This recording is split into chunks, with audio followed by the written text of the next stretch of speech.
Hi friends, welcome back to my channel. నేను మీ అరుణ. ఈరోజు మరొక నైవేద్యం రెసిపీ రవ్వ కేసరి.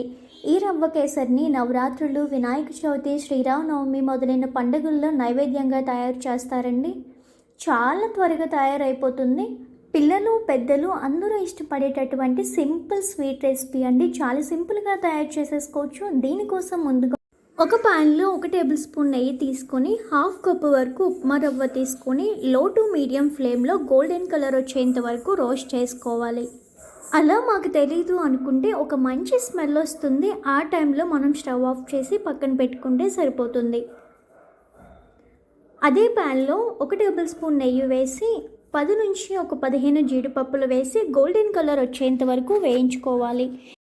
మీడియం ఫ్లేమ్లో పెట్టి మాత్రమే వేయించుకోండి, లేదంటే త్వరగా మాడిపోతాయి.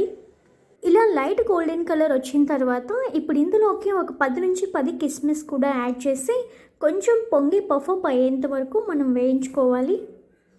ఇలా వేగిన వీటిని ఒక ప్లేట్లోకి తీసి పక్కన పెట్టుకోవాలి.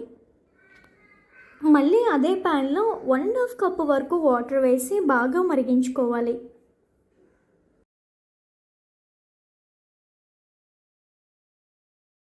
కొంచెం రోలింగ్ బాయిలింగ్ స్టార్ట్ అయ్యాక ఇప్పుడు అందులోకి మనం వేయించిన రవ్వను కొంచెం వేస్తూ కలుపుతూనే ఉండాలి.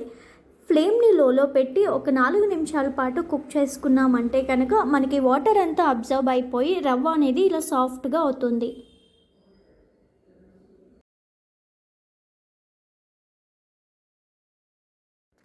ఇలా కాస్త దగ్గర పడిన తర్వాత మీ స్వీట్నెస్కి సరిపడా షుగర్ని యాడ్ చేసుకోండి. నేను ఇక్కడ 3/4 కప్పు షుగర్ని తీసుకుంటున్నాను. ఒకసారి ఇలా కలిపితే మిక్చర్ కొంచెం లూజ్ అవుతుంది. షుగర్ మెల్ట్ అయ్యే కొద్దీ నూక అనేది కొంచెం లూజ్గా తయారవుతుంది. మళ్ళీ థిక్నెస్ అయ్యేంత వరకు కలుపుతూనే మనం కుక్ చేసుకోవాలి. 3 టేబుల్ స్పూన్ నెయ్యి మధ్యలో యాడ్ చేసుకుంటూ మనం కలుపుతూ ఉండాలి.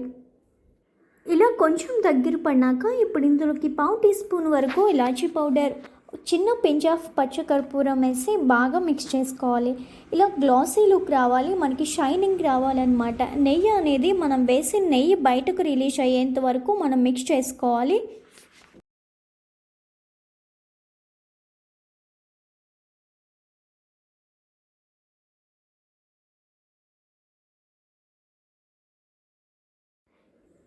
ఇలా గ్లాసీ లుక్ వచ్చిన తర్వాత ఇప్పుడు ఇందులోకి మనం ఫ్రై చేసి పెట్టుకున్న జీడిపప్పు, కిస్మిస్ని కూడా వేసి ఒకసారి మొత్తం అంతా మిక్స్ చేసుకొని స్టవ్ ఆఫ్ చేసుకోవాలి. తక్కువ పదార్థాలతో చాలా ఈజీగా రవ్వ కేసరి రెడీ చేసేసుకున్నాం కదండి. దేవునికి నైవేద్యంగా సమర్పించడానికి ప్రత్యేకమైన వంటకం ఏదైనా ఉందంటే ఇది. చాలా సింపుల్ కూడా కదా. సాంప్రదాయానుసారంగా మన పూజా విధానాలలో ఎంతో ముఖ్యమైన భాగంగా నిలిచింది ఈ రవ్వ కేసరి. చాలా టేస్టీగా ఉంటుంది. తినేటప్పుడు ఆ నెయ్యి, యాలకుల పొడి, పచ్చకర్పూరం తగిలి మంచి టేస్ట్ అయితే వస్తుంది కదండి. ఇలాంటి అద్భుతమైన రవ్వ కేసరిని మీరు కూడా ఇంట్లో ప్రిపేర్ చేసుకోండి. ఎలా వచ్చిందో నాకు కామెంట్లో షేర్ చేసుకోండి. Thank you for watching.